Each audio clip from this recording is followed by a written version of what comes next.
Hey guys, we are still in Mexico at our winter spot on Stone Island, Mazatlan, Mexico, and we're at our friend's house. His quad hasn't run in I think 2 years.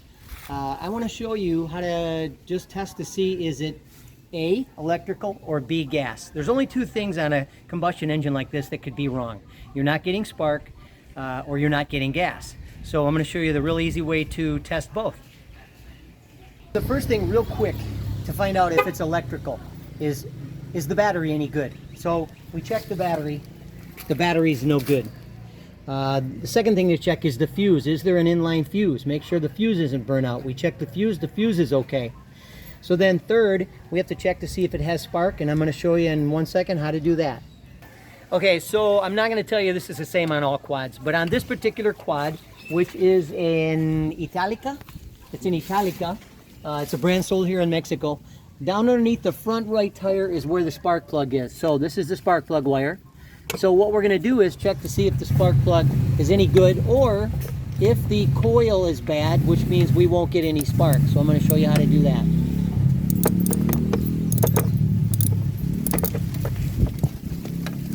Once you get it loose, you might be able to just take it out with your fingers, maybe. And you should use a compressor if you have one and blow any garbage out from around the spark plug, but we don't have one, so we're just hoping for the best. Okay, first of all, I'll do a visual check. The spark plug's pretty good. It's in good shape. The ceramic is white, the tip is clean, so it's not burning gas or anything. But anyway, what we'll do is we'll take that spark plug, we'll put it back in the wire, and then we're gonna spark. Yep, we got spark. Plenty of spark. So it's not spark. Okay, so what we're going to do is try to get some gas out of this can with a piece of gas line and then just shove it in the spark plug hole and let it go. We're going to try. I'm hoping.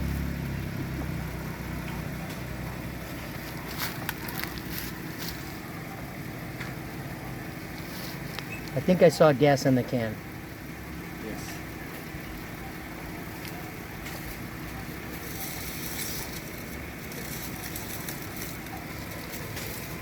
Oh, there's gas. I'm gonna suck it up.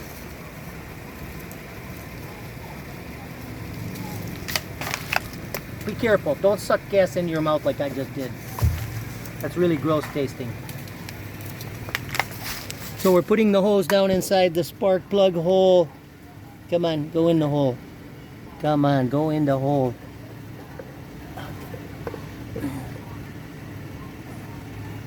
I hope it's in there.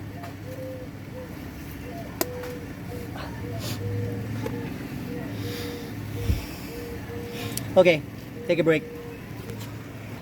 Okay, we got a different hose. It's a little smaller. That one works. So I'm just putting probably 10-15 drops of gas down in the cylinder. Okay, that's it. Put the spark plug back in. Back. Put the spark plug back in. All this is just to see if we need a carburetor cleaned out, or if we don't have any spark. Okay, so get that in there. You don't have to sock it down really hard. Just get it in all the way with your fingers. It's not going to blow out. There we go. Get the wire back on. There we go. And yes, our water guy's here. Let's try it. Come on. Crank. It ran. Okay, you heard it run? Yes. Did you hear it run? I heard it run. That was the little bit of gas we put in. We know we have spark, we know it ran, so we're not getting gas through the carburetor. So that could be plugged up carburetor, plugged up gas filter, plugged up gas tank. So next we're gonna go after that and see which one it is. Adios. Hey guys. So we did the checkout. We knew that we had spark. We knew that we could get it to run when I shot a little gas down the cylinder after I took the plug out. So I brought it back to my place and we're gonna start stripping it down. I'm not gonna show you all the details because this is an Italica. It's built in China, Taiwan. I don't know exactly where, but it's a Chinese deal. We don't have them back in the States, but we're just basically gonna strip off the cover, which goes all the way back here. So I got to pull the rack, pull all these bolts out, pull the cover out, then pull the tank off, and the carburetor's under the tank. I'll get you in to the tear down when we pull the carburetor out, but for now I'm just going to rip all this stuff off. Okay, we got the quad home and I tore it down, and you can see that here's the carburetor right here. It's connected to the tube that goes to the air filter. It's also connected to a tube that goes into the intake manifold on the cylinder. So what we have to do is we have to loosen up these bands right here. There's 2 of them. We have to undo those screws, loosen them, and then sorry about the camera angle there, and then take it off. I already undid this. I'm going to pull the air cleaner right out of this because there's no filter in it. So you can see there's mud everywhere. That's Mexico's dirt. And I'm going to tear it out because we got to figure out what we can do to make a filter for this thing to go inside that cylinder. We've got to disconnect this electric cable here, which is connected to this. I think that's the electronics for the fuel. Not a fuel injection, but it lets the fuel come in. Also, the fuel line has been ripped off down there. I got to put a new fuel line on. But we're going to tear this carburetor right down to nothing and then clean it out. See if we can't get this thing to run correctly and deal with the air intake, get a new filter, make something. See the mud? We'll work on that later. Here's the carburetor. It's inside this little rubber piece. I got it loose, so let's see. I've disconnected this vacuum line, disconnected this electronic line, and basically you just wiggle it, wiggle it, wiggle it. Oh, there it comes. So there we have a carburetor. Throttle cables on it. I'll just try to slip this guy right out here, turn that throttle open, spin it around. Probably got to get a screwdriver to pull it out. Yeah, I'm gonna have to get a screwdriver. Oh, it's coming. Oh, there we go. Yay. And we got to undo this guy. Take the nut off. Probably got to get wrenches. Yep. Oh, here it comes. Hold on. It's coming. It's coming. Am I a mechanic? No. Did I mess with mini bikes when I was a kid and motorcycles? Yep. And I worked on my own cars. So I might have one up on you, but don't hesitate to do this. There's so many videos out there. They'll help you. Hopefully this helps you. I took the throttle cable off, put the nut back on. I try to put bolts and nuts back in their place. If you look here, there's the gas tank bolt. Up here is the cover bolts. Back here is the back rack bolts. Here is the cover bolts in the back. I try to not lose stuff. So that just helps me because I make a list sometimes. And I'm not saying don't. Making a list of removing every single piece in order is a great way to do it if you're not accustomed to tearing things down. Okay, we'll get ready to disassemble this, and I'll get back with you in a little while and you can see what I'm doing. Hey, welcome back to the channel. I was just being goofy. Anyway, so hopefully you saw the previous video. Today, we are going to try and disassemble this carburetor and clean it. And I don't have magical steps. I don't have a 1, 2, 3. We just start taking up, well, that's not true. We're gonna start on the bottom, okay? And we're gonna start by taking off the bowl because this quad sat for 2 years not running. Normally what happens is the gasoline that's in there dries up, creates a varnish on the bowl, creates varnish all over everything, the float, the jets, everything, it's covered. So we're gonna start there and we're gonna see what we gotta do to clean it, but pretty much we're probably gonna disassemble everything. Now this carburetor, if you notice, this is where the throttle cable hooks up, and you'll notice it just rotates it. So if you look in that end, you'll see the butterfly open, okay? Well, on all the other motorcycle carburetors I've worked on, it didn't work that way. If you look inside here, I don't know if you can see down in there, there is a mechanism that moves up and down. Yes, moving up and down. So normally their throttle cable hooks to the top and it actually just pulls that up and down and it allows more air in, more gas in. But I believe, if you look here, I believe this is controlled electronically. And I don't know, because I'm not like a brilliant mechanic. I'm just a shade tree guy that tears stuff apart. So I think that operates that mechanism. We'll find out when we get into it. And I'm not really worried about ruining this because the thing hasn't run for 2 years. So, you know, we buy a new carb if we have to. But we're going to try to fix this one first. You know why? Because I hate wasting money. I love to save money because then I got more to spend and travel with. So hang on with me while I kind of get things loosened up and then we'll come back to it. So we got the screws loosened. They were really, really snug. And if you can't do it with a screwdriver, I recommend an electric impact driver, which I have over there. I just thought I'd try this first. But anyway, I got them all out. So we're going to undo all 4 of these. And you could pull them out if you want. I'm going to leave them in and then just pull the bowl off. Feels like they're all loose. Okay. So now this should be on there a little bit, so you can kind of give it a couple taps with the screwdriver. Hey, there it is. All right. So, as I said, if you look down in the bottom of this, can you see in there? Do we need some lights? Okay. You can see that's sticky varnished gas. That's dried up gas. And this is the gasket. That's in good shape still, but we're going to have to clean that. And if I see that, then I know that everything in here is going to be covered in varnish. So we're just going to start by pulling things apart. First thing we'll pull out, I might have to go get a couple tools. I might have to stop, but the first thing we're going to take out is the float. The little pin here goes through there. Nothing holds that pin in except the bowl once it's on. So you can see I got the pin out. Underneath the float is a needle valve. It's connected right there. See the little piece of wire? See that? Okay, well I'm going to hold on to that and take it right out, and then I'll show you.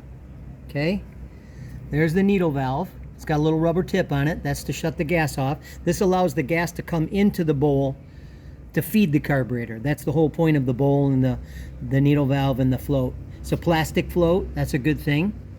Sometimes we got to check to see if there's a hole in those to see if they're sinking, but that would only happen if the machine is flooding out. Hey guys, when you are rebuilding a carburetor or just cleaning it, the one thing you definitely want to check while you have it apart is to check the float. And if you look in here, you'll notice that there's a float in the gas. It's a double component float, and the smaller carburetors in a lawnmower, old lawnmower, it's a single round float. So the bottom line is, if it don't float, it's not a good float.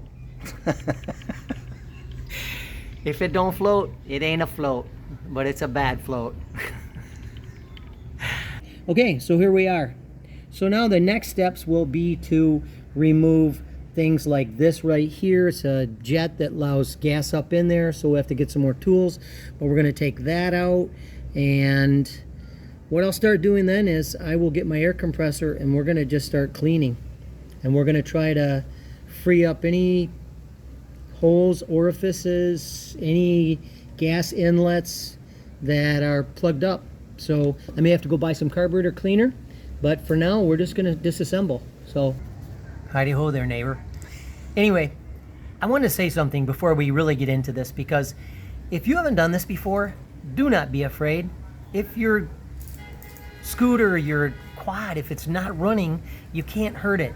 And if you don't have $1,000 to throw at the mechanic, what's it gonna hurt? Like I said, you can always buy a new one, way cheap, off Amazon, eBay, wherever.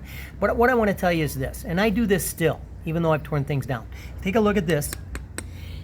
When I take something apart, and I have never taken it apart before, I make a written list. So I would say things like, remove the 4 bowl screws, step 1.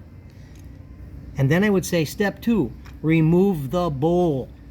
Then I would say step 3, remove the float pin. So I would make a written list, and I promise you I did do this. I do this still. And then when I'm done and it's ready to go back together, I just go back through the steps in reverse. And yes, I also make videos and take pictures of the things I'm tearing down, especially when it comes to working with electrical switches and plugs in walls. When you open them up, there could be 10 wires in there, and like, where did they go? So I'm encouraging you to make a list, take pictures, and make videos of you disassembling it. It will help you be able to get it back together. So another little tip. So we're here. We've gotten to that point. You saw that in the previous video. This is called a jet, and this works with that little sliding mechanism I told you about in there. And I googled that and found out that that is the choke slide. It's the throttle. It's called the throttle slide, but it actually acts as a choke. When you accelerate and you open up the throttle, it opened up the butterfly on the other end. That also electronically, with this little solenoid right here, will electronically cause that guy to open up so that you don't flood it out. And as you go faster, it opens up more, and it allows more air and gas through, and it keeps the choke out of the way. And then when you shut it down, probably just drops back in place. I'm assuming the solenoid opens it up permanently, completely while you're running. So that's what we found out. Choke solenoid. Okay, so we took out the jet. We're gonna take off the solenoid. Already loosened it up. Again, I'd be writing these steps down, but I've worked on quite a few carburetors in my life. Probably starting about when I was 11 on my mini bike, because Dad couldn't afford to fix it. Dad didn't have time to fix it. So here we are. We're at that point. There's the gasket inside the solenoid. It looks good. We are going to remove every adjustment screw we can. So this one's next. That's an adjustment screw to either adjust the idle or the fast speed. So I got to get a flat screwdriver. All right, so we're going to move to my impactor because I don't have my flat hand screwdriver here. You can see it just makes it much quicker is all. So this is just an adjustment screw. There's only one. I'm not worried about forgetting where it goes. Ah, look at the end of that. What do you notice? I notice garbage, crud, varnish. Clean that guy off. Let's see, I think there's a spring in here. Yep, there's a spring. Oh, look at the spring. More crud. I'm gonna guess and bet you that there's probably a lot of crud in there. That little adjustment screw affects that little hole. Can you see the hole down inside there? That's what allows gas to come in previous to the thing throttling up. Okay? That's probably the idle adjustment right there. Little hole down in there. Okay? All right, next, just for fun, we're gonna tear this top off. Okay.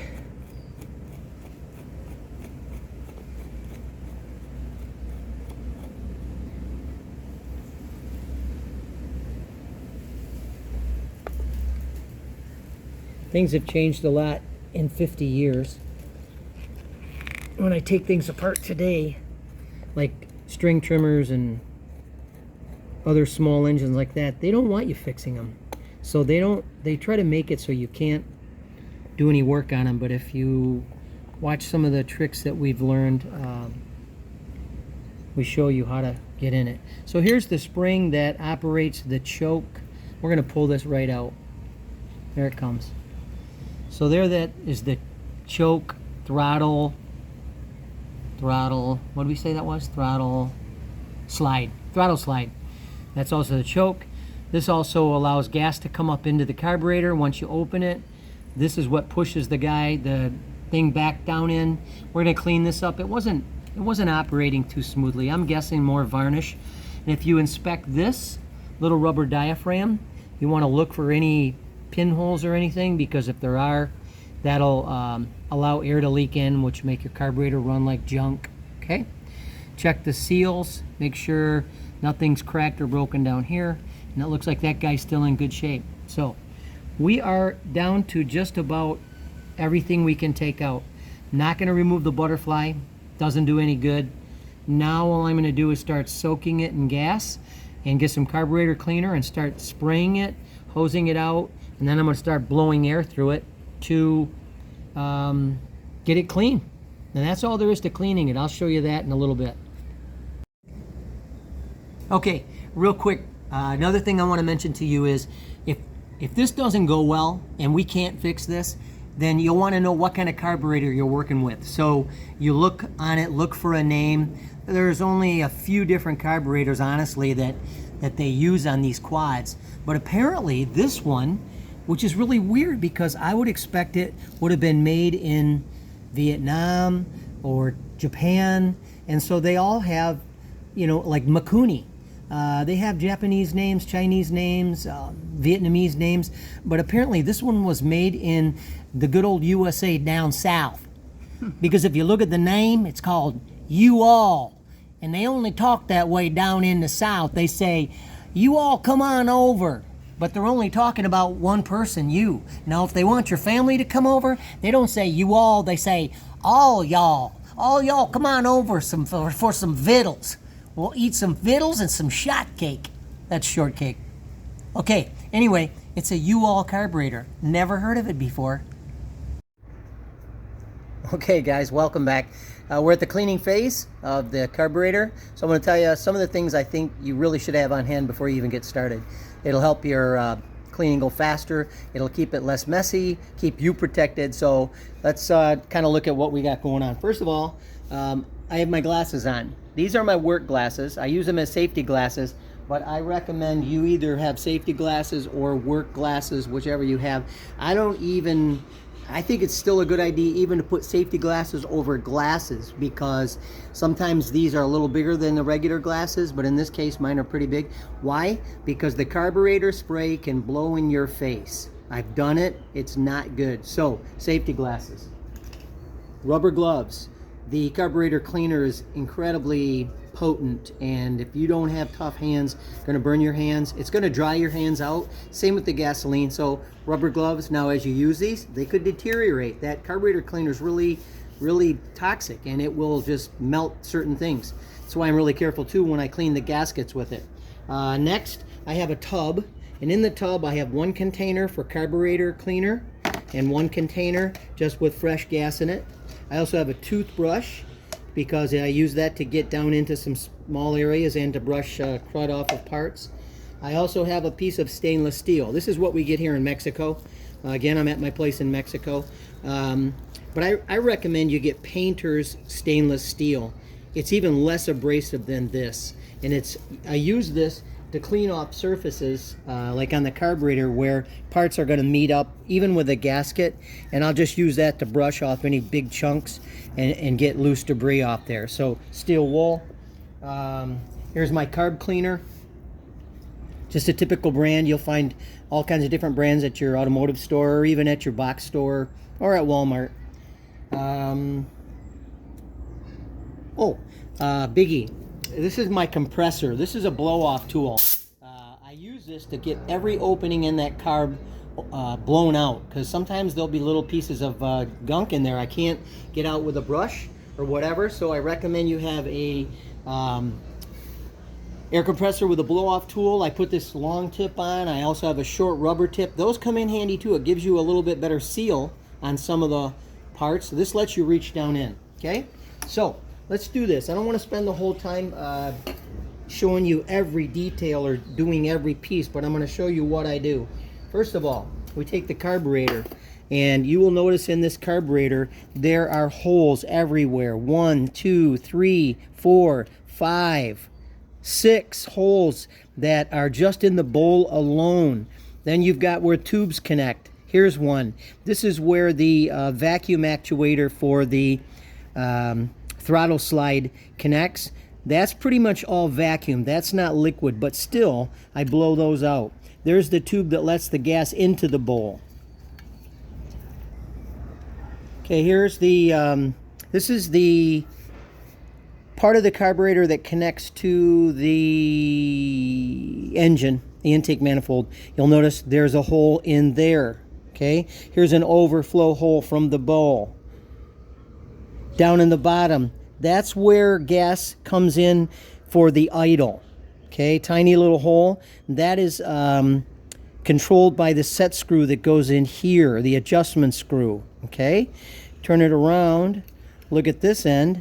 We have a hole here. That's a vacuum hole for that actuator over here. We have another hole here that I believe, doesn't do anything. Doesn't appear to have anything in it. And then in here we have the orifice where the throttle slide comes up and down and lets more gas in. That's where the gas comes in when you accelerate. Okay, and up here in the top where the throttle slide is housed, you have a hole here. I believe it's for overflow. Another hole here that I'm pretty sure is for overflow, or it's just a vacuum that sucks any unburnt gas back into the air filter through this little vacuum tube right here. That's about it for all the parts I'm going to have to spray. So I'm going to take this thing and I'm going to individually spray into every one of these to clean them out. I'm going to remove this vacuum hose. I'm going to spray in there. And again, this is where it can backfire, a back blow on you and get you in the face, which it did happen to me today. So I had to stop and wash up. So I'm going to just spray in there, and let's see if I can show you where this one will come out. I believe this one comes out all the way up in the top. Could be wrong though. Okay, I don't push real hard. See that? It blew back on my wife. Anyway, I'm just going to keep going to each one, and I'm going to just gently shoot cleaner through them to every one of these single holes. This one right here, I'll show you, this is where the gas comes in. Keep an eye on this big brass fitting right here. You'll see that coming out? So that one's clean. And this one is where the throttle goes down in to let the accelerated gas come through. Let's see, where's my overflow? Right here's my overflow. I didn't take that tube off, but if I shoot that, that's going back down in the bowl. See if I can do that real quick. There it is, right down there in that bottom hole. That's the overflow. So I'm going to go through these one by one. This little guy down in here, this hole back in here. Turn it around this way. I'm going to shoot it through this hole right here, down through this hole right here. Everywhere I can find an orifice that I know a part fits in, I'm going to spray it, clean it. Now, when I'm all done, this is when I take my blow-off tool and I start blasting. See that? You got to be careful with this too. I've actually cleaned carburetors where I spray in them and parts shot out. So you don't have to go real hard. You just want to try and see if you feel the air coming through the other end of this, which I am. I can feel it coming out the other holes. And we're just going to keep going down in here, every hole. Yep, I felt that one. Go through the overflow. Yep, that's coming out the bottom. This jet right here, where the gas comes in that little tiny hole right back there. Okay, here we are. We're ready to go back at the reassembly stage. So the first thing I'm going to start with is inside where the bowl covers up the inside of the gas chamber where all the gas is held. I'm going to start by inserting these jets that stay with me.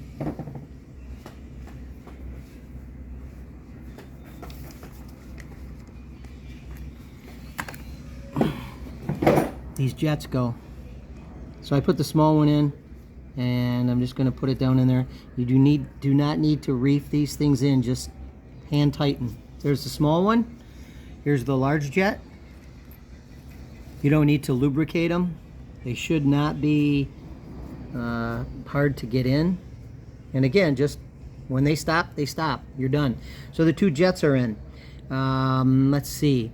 Next we have to put the float back in and the float needle valve. This can be a little tricky, but it's not terrible. So you put this little tiny clip over top of that right there, and you can actually just let it dangle. And then we just come over here and we set that down in the hole where the needle goes, needle valve, and then we take our little pin, can go in from either side, and we go through this side and push it all the way through to the other side. That's it. Nothing holds it in except the bowl itself. let's see if there's anything else that's got to go in there. We're going to take the bowl and we're going to put the shut-off screw back in it. It's this one right here. It's got a little rubber O-ring on it, and it seals right there at the end of that. So we'll put that guy back in, tighten him up. Again, this is hand tight. Once that rubber seal gets in there and you snug it down, it's not coming out. So that's in. Now, I don't really believe you need to put any sealant on this gasket. All I'm going to put on is just a few drops of oil just to lubricate it, because it is rubber, it can dry out, and I like to have a little bit of lubrication on there. I think it does give a little bit better option to seal too, instead of rubber against flat metal. So let's make sure we got everything in there. The jets are in, float is in, the needle valve is in, the pin in the float is in. Put this back up here like this. We've got 4 screws here that hold it in. And just for time's sake, I'm going to just kind of quickly put these in and then snug them, and then later I'll come back and tighten everything down. I go diagonally across and I don't tighten them tight.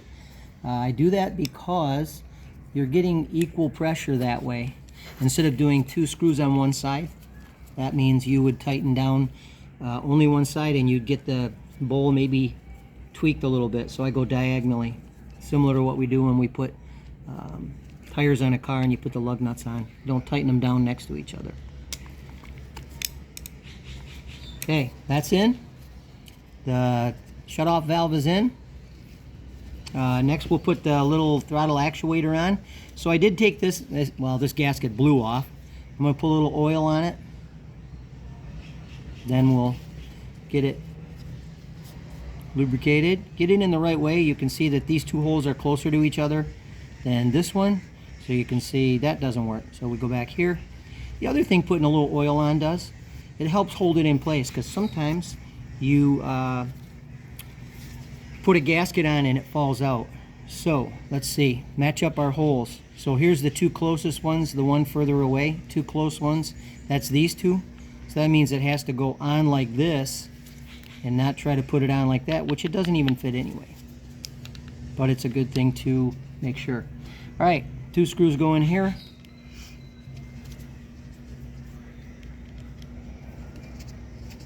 My wife shaking her head, saying, how do you remember all this crap stuff? Sorry, Lord, for saying crap, and be with the starving pygmies in New Guinea. Amen. That was compliments of Larry the Cable Guy, by the way.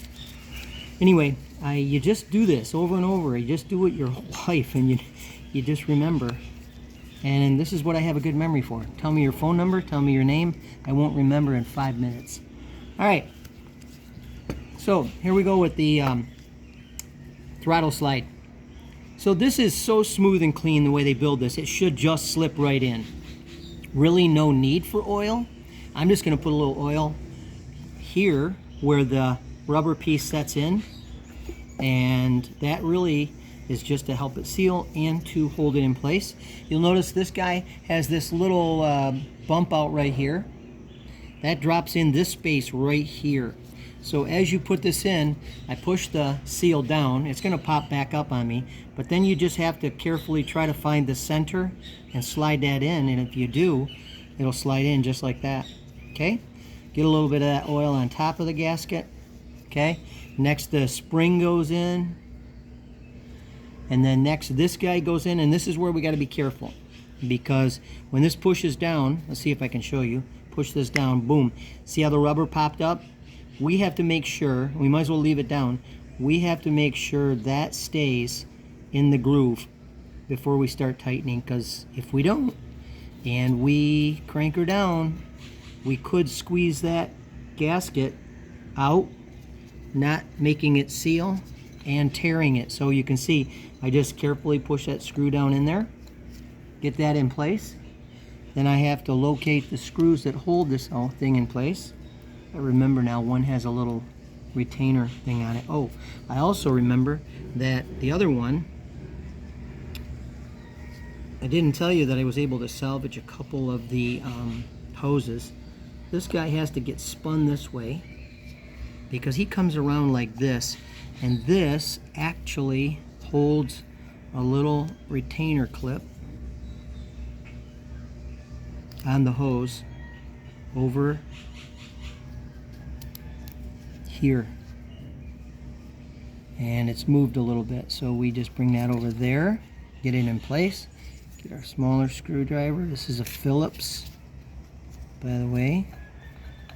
Try to get everything lined up. Hopefully my gasket's lined up still. Okay, this is where if my wife wasn't filming, she'd reach in there with another screwdriver and help me get this lined up. But she is my #1 camera lady. So we got that screw in. That holds that. I believe it's a vacuum line. Not an overflow, it's a vacuum line in place. That goes down to the air filter. It sucks off the unburnt fuel.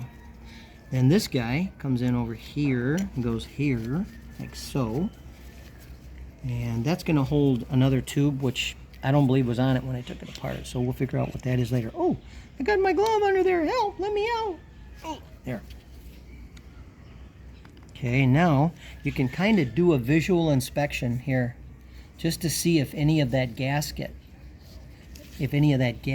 peeking out or stuck out, or it looks good. Looks really good. Let's see if this slides good. Oh my gosh, way better than when we cleaned it. This is sliding so much. If you remember when I showed you earlier, that was actually kind of sticking up. So that's really good right there. That's in good shape. Okay, one last thing. Our adjustment screw. And over here is our gas flow adjustment screw. It's a little spring that goes on first. Don't forget that. That's what keeps that screw in place. The general rule on almost any carburetor, once you get ready to put it back together, if you didn't check how far this screw was turned out in the beginning, which I didn't, that would have been a really wise thing to do. Crank it all the way in and count the number of turns. The general rule of thumb is 2.5 turns out. So we'll go, there's a half, 1, a half, 2.5. It's a good starting point. If we got to crank it in, we will. Not crank it out, we will, but that's a good starting point. So, ta-da! Our carburetor is 100% assembled, ready to go back on. That was fast. Was that fast? That was fast. Yeah. And then the more you do of these, the faster it gets. And I think it's just a great thing to understand. Just a little tip. The way a carburetor works is suction. Sucks air into a carburetor, which then vaporizes gas and sucks it into a motor. And if you can see the shape of this carburetor right here, it's really big out here, and then it tapers in like a funnel. And what that does is it creates this vacuum effect called the Venturi effect. And that was invented by a guy, I believe his last name was Venturi, no joke.